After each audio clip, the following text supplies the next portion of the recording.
Welcome to the Asshole Book Club. This is going to be a pretty long chapter, so yeah. I have some water here, took my allergy meds, and yeah, it may or may not be edited depending on how long this takes me, so I'm just gonna get right into it. Alright, well, first, I should probably say what I'm reading. It's Catwoman Soul Stealer by Sarah J. Maas. I've been forgetting to say the author's name in a couple of the videos. It is in all the descriptions, but still. In the last chapter, Luke and Selena finally met each other. And that's about what happened. Like, oh no, my place. Yeah, it was just kind of Luke and Selena meeting each other. Oh, and they foreshadowed the museum gala of it, where Luke is gonna go schmooze a bit, and Selena is gonna rob, presumably. Chapter 8. Arrogant and well aware of his charm. That's how Selena decided she'd describe Luke Fox. It had been disappointingly easy to deceive him, to make him believe the pathetic, spoiled words that came from her mouth. He was the same as the rest of him, who saw what they wanted to see. And what he wanted, she'd read about in about 2 heartbeats, someone to entertain him. Oh, she'd known what mark she was hitting with the Europe got boring and why would I work comments. Knew she was playing into what he hated, but what he likely was trying to escape from so badly that a new neighbor seemed interesting. But Selena was willing to admit she'd hoping he'd be a little more suspicious. A little more aware that the nails and hairs and non-accent were fake. Sometimes it felt as if there was nothing left of Selena Kyle at all. As if she were well and truly gone. Her body now little more than a shapeshifter's skin. Holly's skin. To be donned and wielded. The thought changed through her, hollow and cold. Clanged through her, my bad. None of Gotham City's richest, in the 2 weeks she'd already been here, had noticed that she was an imposter either.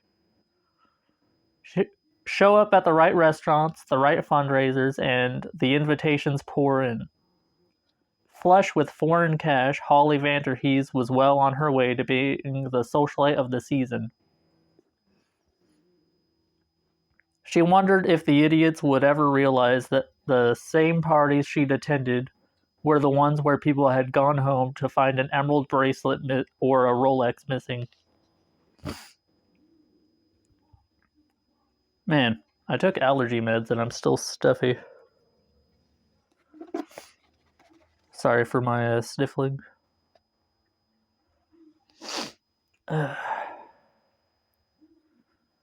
Those little thefts were just to make them uneasy, start questioning each other. She'd learned most of the sleight of hand when she was a leopard. Selena still remembered that first robbery, though. Still thought of it often. Her hands were shaking. It was all she could think about as she sat on the park bench in the midday sunshine and monitored those passing by. How her shaking hands would get her caught, thrown into jail. People streamed by her and she sorted through their faces, clothes, attitude. Elderly people, kids, and anyone who seemed poor were instantly dismissed. She hadn't told Mika about the rule she created, but she doubted the Alpha would care. As long as Selena brought back something worth selling, something that proved she deserved a spot here.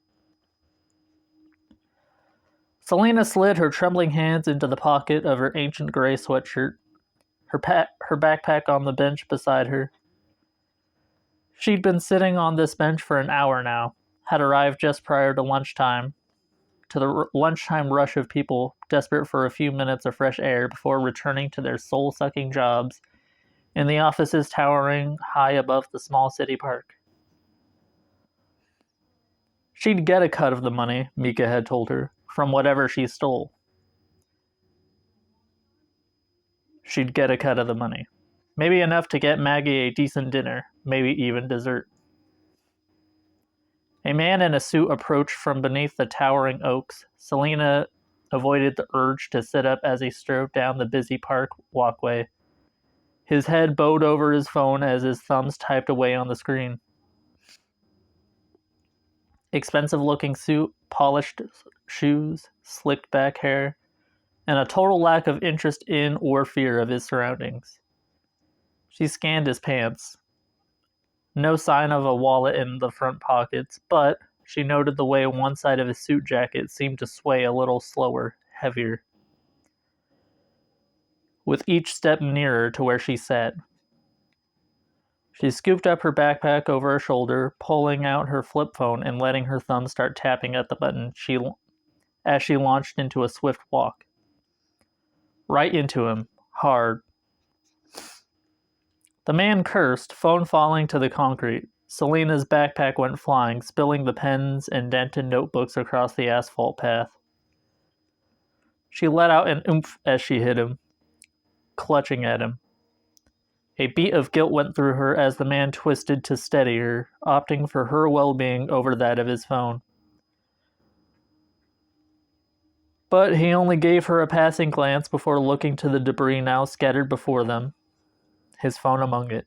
Selena's heart pounded so loud she was surprised he didn't hear it, as she said, "I'm so sorry." She pulled away from him, the wallet he tucked into his interior jacket pocket sliding away with her carefully positioned hand. Selena waited for him to notice the lack of weight, to notice that she'd deposited his wallet into the pouch of her sweatshirt, but he was too busy scowling as he rushed to pick up his phone. "Watch where you're going, moron," he snapped, as he realized his phone screen had splintered. Asshole. And the way he sneered at her, noting her worn jeans and her frayed sweatshirt, he deserved to lose his wallet. Selena maintained her feigned blinking at him as she began to scoop up the contents of her bag, which she'd left half unzipped. "Sorry," she murmured again. He shook his head at the phone, the mess, at her, and strode off. Crouched on the ground, Selena watched him go for a heartbeat, waited for him to pat his jacket pocket and figure it out. He didn't, too busy being angry about his destroyed phone to care. Selena finished gathering up her things, slung her backpack over both her shoulders this time, and headed for the opposite end of the park. Mika was waiting there. Annie and Toad. Or Anna? Selena cast a searching glance around the park streets for any sign of uniforms or patrol cars. Found none. She slid the man's wallet over to Mika, who gave her a firm, approving nod. As they launched into a casual walk that would take them quickly away from the area, Annie said, "I thought you were supposed to be some kind of gymnastics freak." Selena said nothing. She'd been with the leopards for 3 weeks now, and she already knew to keep her mouth shut. Annie just chuckled, clapping her on the back. "Next time, do some flips and shit." "Not exactly covert," Mika countered. The leopard's second only shrugged. "Yeah, but it'd look cool."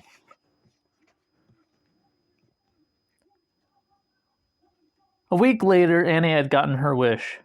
They robbed an electronics store that required some careful, flexible maneuvering to disable the alarms and cameras. And as the only gymnast among them, Selena wound up assigned to the task. Anne wound up with $200 when the night was done. Those first robberies had been over 5 years ago now. She'd learned as much from Mika and Annie as she'd learned through her own trial and error. But when she'd gone to the League, Nisa and Talia taught her far more. Bring Gotham City to its knees. The burglaries would begin that process, that undoing, and the cash was a wonderful addition, a bonus, as it were, all hers. And tonight? The universe had a sense of humor, Selena decided as she went to the gym to limber up. A combination of her old gymnastics warm-ups and what she'd been taught at the League, because the big prize tonight, while its owner lived across the hall from her. She'd picked the apartment for its proximity to one of Gotham City's richest and most popular. No one could question her credentials when she was Luke Fox's neighbor. In the East End, she'd often witnessed the substandard treatment endured by so many black people in this city, and part of her wondered if Luke himself had ever faced any. Yet from all she'd seen and heard, everyone treated the Foxes like royalty. To her, Luke seemed like nothing more than a pretty boy used to getting what he wanted, who probably had those muscles just to admire them in his mirror. There was no shortage of those types here in Gotham City, and now that the summer had ended and gala season had begun, all the trust fund brats and titans of industry would be returning to the city from their beach estates, starting tonight. Selena strode into the gym, smiling at the news reporter on the screen above her favorite treadmill, the one that allowed her to keep an eye on the door. The news was reporting live from the museum's red carpet in anticipation for the gala in a few hours, where that $10 million painting, no larger than a sheet of paper, had just been loaned to the museum, courtesy of Luke Fox's private collection. Selena smirked as she stepped onto the treadmill and tied back her ridiculous blonde hair into a heavy ponytail. Luke Fox could afford to lose it. Selena had been to the Gotham Museum of Art before. This week, obviously, had been one of those times. While she scoped out the entrances, the skylights, the various windows, and surrounding streets under the cover of darkness. To anyone passing by, she would have likely only appeared as a gargoyle, crouched on the lip of one of the nearby buildings, or as a ripple in a deep shadow of an adjacent alley. 5 days now she'd monitored the museum. 5 days of marking the guards' rotations, their physiques, the weapons they carried. 5 days of constructing her plan, as if she were sliding pieces of a chessboard into place. The other League assassins relied on their tech, their fancy devices to help them, but those things could fail. And while she'd certainly use them tonight, once the gala guests had left and Holly Vanderhees slipped into something more comfortable, Selena wanted to be able to navigate every inch of that museum blind. The planning was as much of a high as the heist itself had always been, figuring out a way in, figuring out the puzzle of alarms and security and exits. It sparked something in her.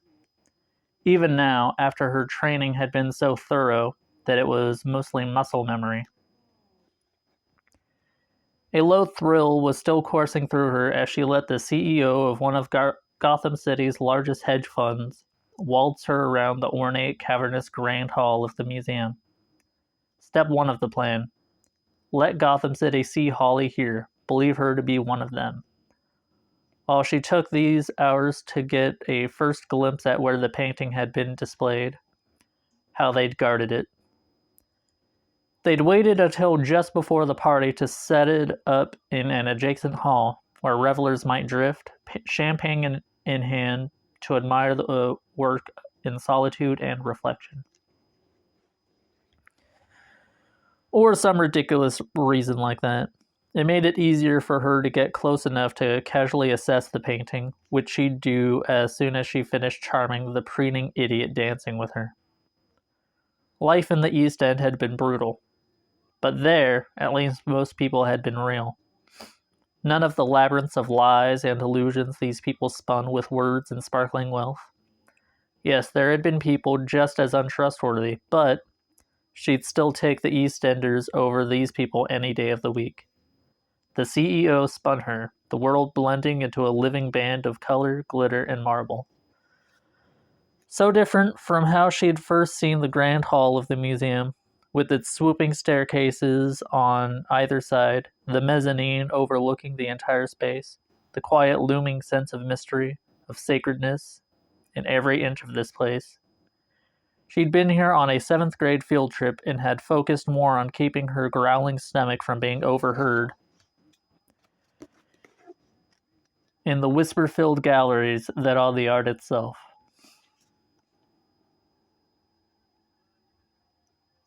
This cat. Go. Then she'd been in clothes scrounged from the donation piles, not in a golden wrapped dress that cost more than the poorest of Gotham City make in a year, with matching heels. Seriously?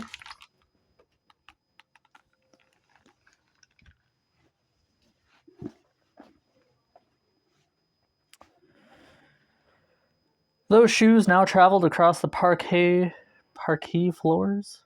The embroidered tolle and silk crepe dress glinting in the lights of the chandeliers above, and the countless candelabras throughout the packed space. You'll be going to the Save the Children gala, I presume? The CEO wasn't bad looking, for a man old enough to be your father.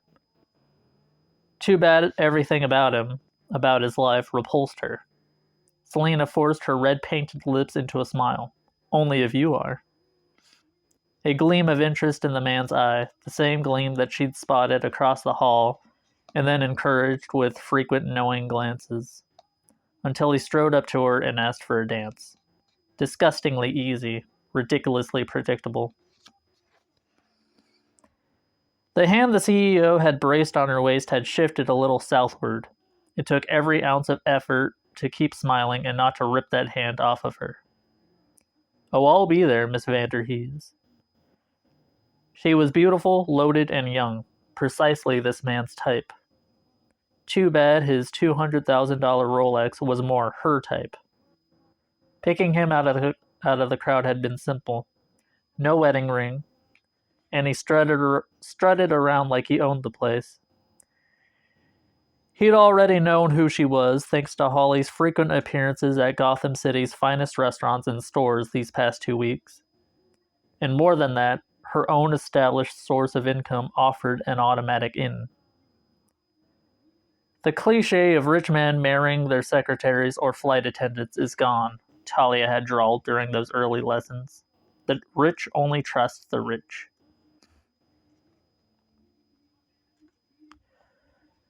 Nisa taught her the blades and the discipline, and Talia taught her everything else, about society's masks, about the rules, how to slip past them. Rich men now want to marry their equals, Talia had explained. God, she loved to hear herself talk more than anything in the world. Other CEOs, heiresses, to consolidate power, amass more. Get down! Jesus.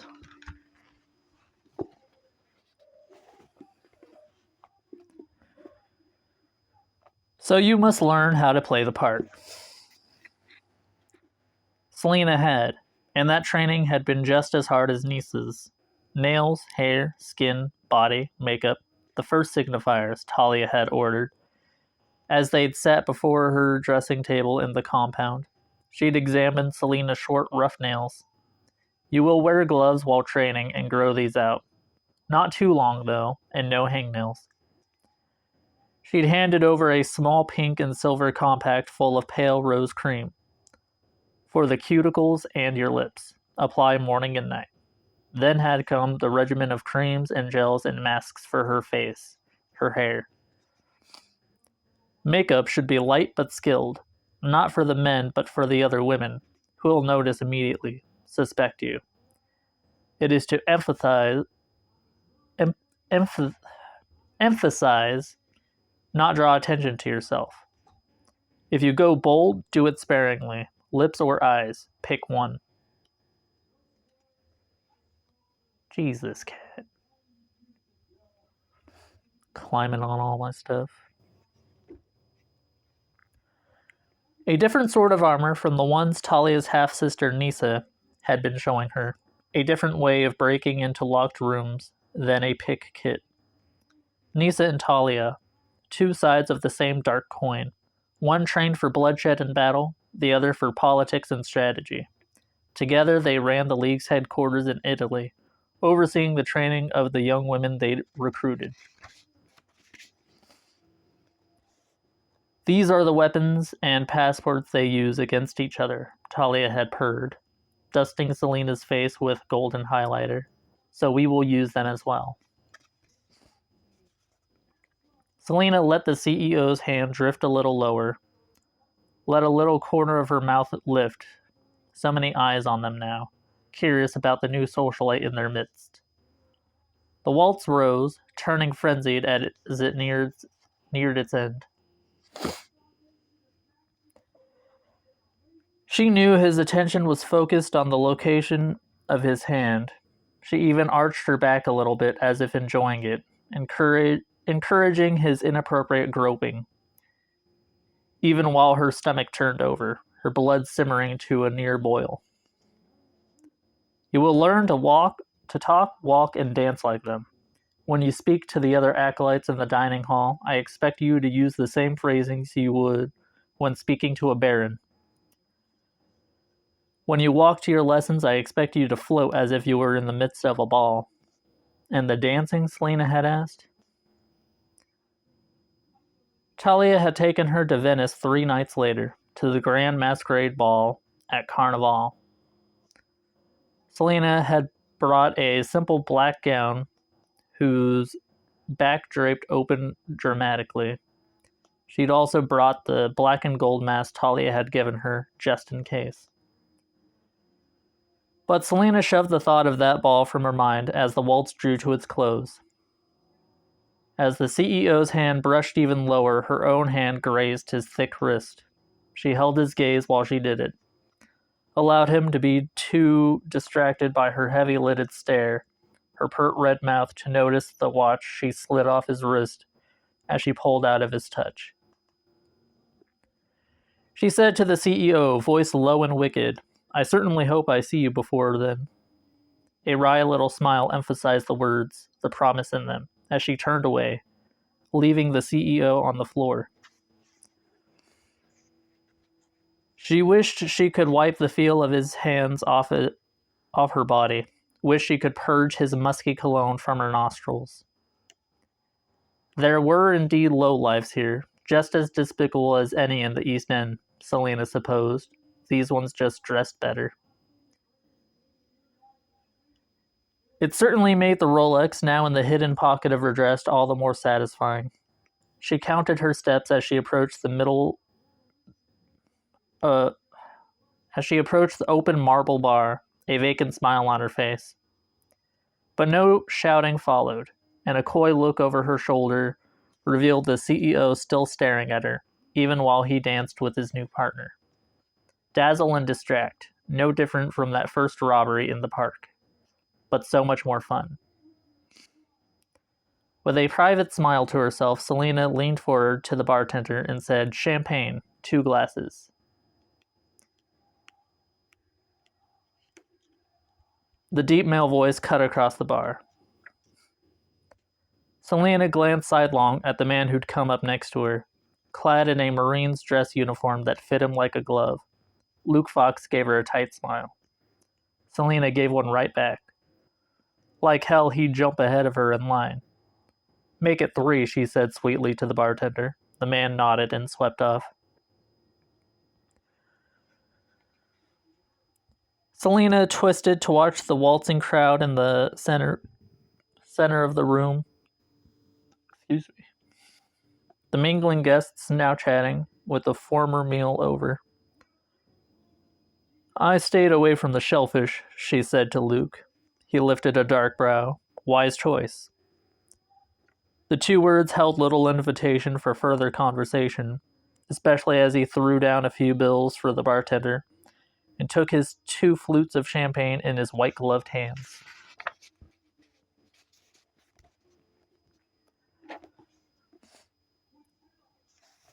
Selena scooped up hers, not daring to glance at the artfully hidden pockets in her dress to make sure the lump of the Rolex was hidden, and the Cartier bracelet from the woman she'd bumped into in line for the raw bar, and the Harry Winston ring from the witch who'd looked down her nose at Selena when they'd shaken hands. Selena jerked her chin towards Luke's second glass of champagne. For your date? Good. Perhaps his girlfriend would console him when he got the news his painting was gone. He motioned with his glass toward a striking older black woman across the dance floor, chatting beside a black man she immediately recognized as Lucius Fox, and an elderly white couple. Both ladies were bedecked in jewels, but the woman she was guessing was Luke's mother wore them tastefully, paired well with her deep sapphire ball gown. For my mother, Luke countered. His tone still clipped and distant. He took a step forward. Enjoy the gala. So her little comment about boring old Europe earlier had irked him. Unable to help herself, Selena purred. Aren't you going to ask your neighbor to dance? Luke swallowed a mouthful of his champagne before turning back, buying himself time to come up with an excuse, no doubt.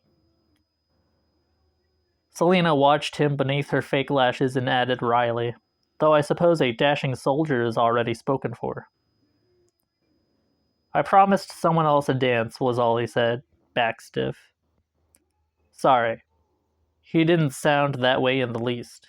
It was entertaining enough that Selena added, considering how happy you look to be here, I'm surprised you came, because that was one hell of a scowl as he surveyed the crowd. I owed a lady a favor. The lady whose champagne you're holding? Only a son who truly adored his mother, she supposed, would drag himself here to please her. She made a note of it, his devotion and loyalty. A fact to be used later, perhaps. Luke shrugged, his broad shoulders shifting with his immaculately tailored uniform. I enjoy these parties. Another lie. From the tightness of his jaw, he either hated being here or hated Holly Vanderhees. He began striding toward his parents, and Selena sipped her champagne. If a dance opens up, she drawled to him, savoring the parting shot, let me know. Another glance over his shoulder, a bit of wariness in his eyes. Gold digger, she wanted to tell him. That's the word you're tossing around now. Wondering if someone with money going after another person with money counts as being a gold digger. From the tight smile he gave her, Selena knew Luke had arrived at a conclusion. One that involved keeping far away from her. One that cemented Holly as someone to avoid. Perfect. The last thing she needed was a nosy neighbor. And she highly doubted he'd be coming over to ask for a cup of sugar anytime soon. Another task now off her hands, and her path cleared a bit more. Selena sipped her champagne again and surveyed the bejeweled crowd. Sensed the men circling like sharks, debating how to approach her now that Luke had yielded her attention. People will see what they want to see, Talia had told her. Give them the illusion, become the illusion, and never let them know even when you're long gone, even in your triumph. Selena watched a young trust fund-looking man decide to close in on her. She offered him that little smile, draining her champagne and setting it on the bar beside her. The young man sauntered up, a haughty angle to his chin. Wasn't much to tempt her. But the Piaget watch, glimmering in the low light, just peeking out from beneath his dark sleeves of his tux. Oh, that was a beauty. Rich men and their watches, not another thing Talia had made her study. She'd never asked Talia how she'd learned herself, who taught her. Talia had never volunteered it either.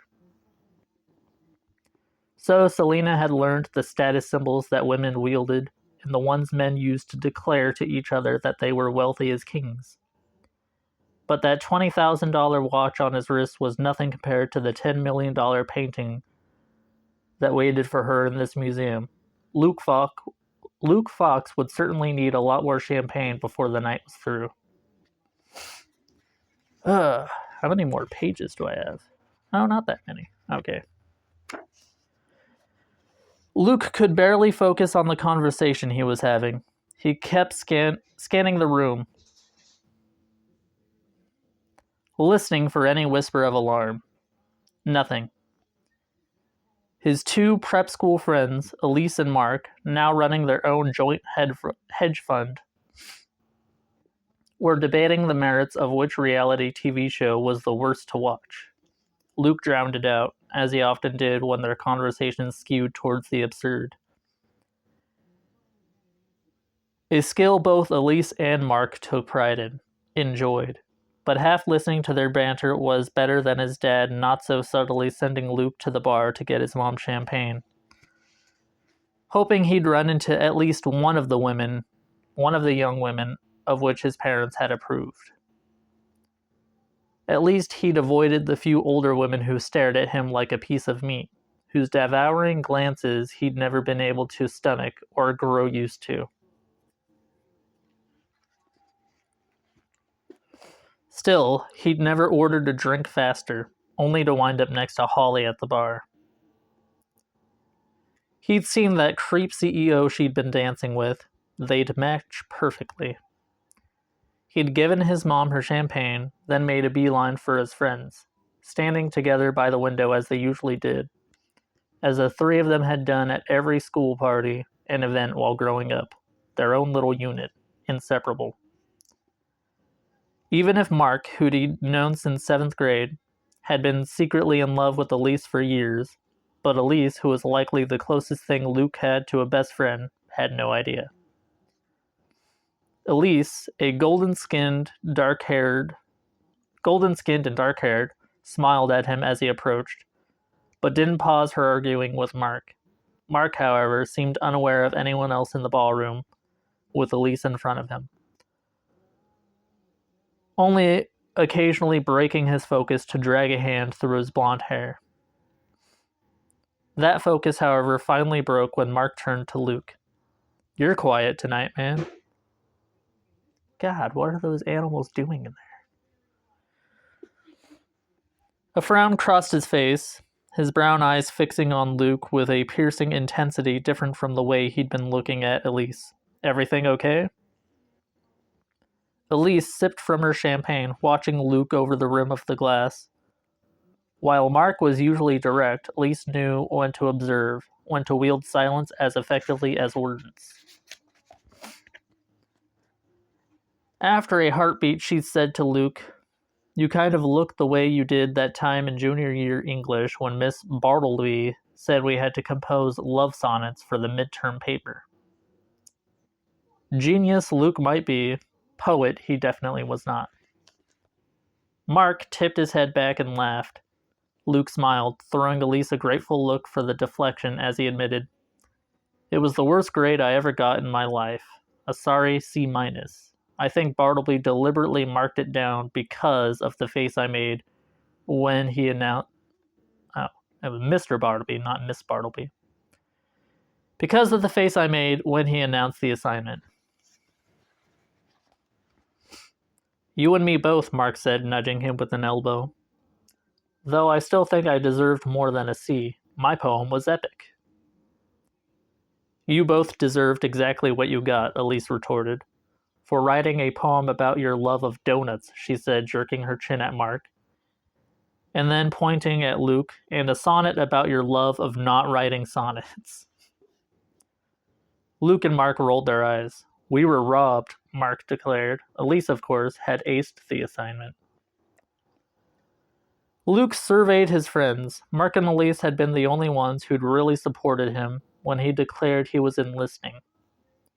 When Luke had said he didn't want to go to college to deal with more of the same in the Ivy League circuit, and instead wanted to do something, wanted to serve. Even when their other friends had pretended to understand, even when Luke knew they thought he was making a bad choice, Elise and Mark had encouraged him. When he was overseas, they had written to him and video chatted. Both had been there the day after he'd come back. Mark had cried when he saw the steel healing wound slashed down Luke's ribs. Elise had taken out her phone and started to research physical therapy treatments. They never asked about the PTSD, but they knew. And though he wasn't ashamed of it, he remained deeply grateful they let him bring it up on his terms. 1 second.